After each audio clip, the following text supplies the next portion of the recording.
Agora vamos dar início à leitura dos exercícios no novo livro didático, a página 13. Então vamos acompanhar aí comigo. Pronome 1. Ao ler um texto, você percebe que há palavras que têm função de interligar as ideias, ou seja, estabelecem uma relação entre o que já foi dito e o que ainda vai ser mencionado. Então vocês já observaram isso? Algumas dessas palavras pertencem a uma classe gramatical específica, os pronomes, que é o que já foi trabalhado com vocês nos vídeos anteriores. Nós falamos um pouco apenas, tá? Porque os pronomes é bem vasto, né? A classe gramatical sobre os pronomes.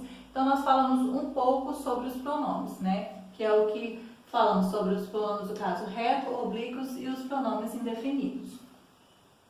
Continuando aí. Para esse estudo, leia o trecho inicial de uma reportagem sobre crianças refugiadas no Brasil. Então, vamos acompanhar a leitura. O Brasil pelos olhos de 9 crianças refugiadas que vivem em São Paulo. Gabriela de Bella e Gui Christie, de São Paulo para a BBC Brasil, 12 de outubro de 2016.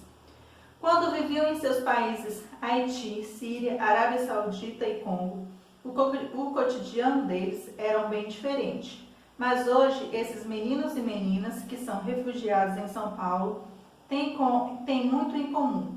Comem arroz e feijão, gostam da liberdade que tem no Brasil e jogam futebol ou queimada na escola.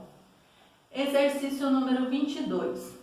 Considere o título e responda. Qual é o assunto desse texto? Então, do que está falando esse texto? Então, vocês vão colocar aí para mim qual que é o assunto do texto que acabamos de ler.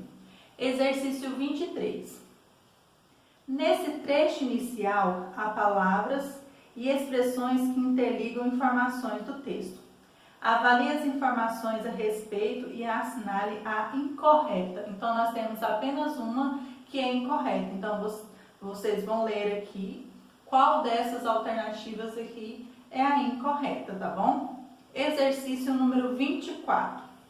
O sujeito da oração, comem arroz e feijão, está oculto. Então, nós temos aqui uma frase, né, desta oração, nós temos esta oração e o sujeito dela está oculto. Então, vamos aqui à alternativa A. Reescreva essa oração inserindo adequadamente uma das palavras abaixo. Então, você vai escolher entre eu, tu, ele, nós, vós e eles.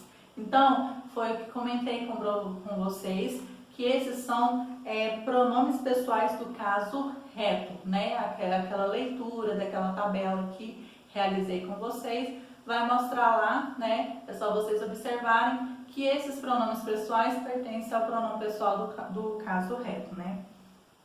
E aí vocês vão procurar que sujeito é esse que está oculto e vai completar a frase aí, completar a oração, tá bom? Então vamos a ler este quadradinho cinza do lado.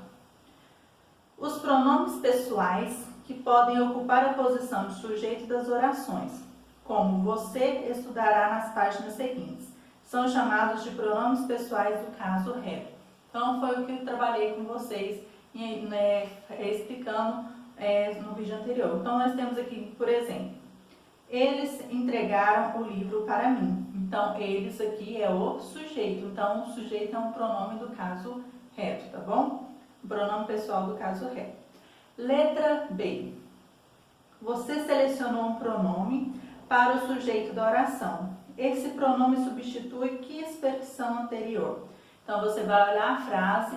Esse pronome que você escolheu aí está substituindo qual, né? Qual a expressão anterior? E você vai colocar aí para mim qual é essa expressão. Letra C.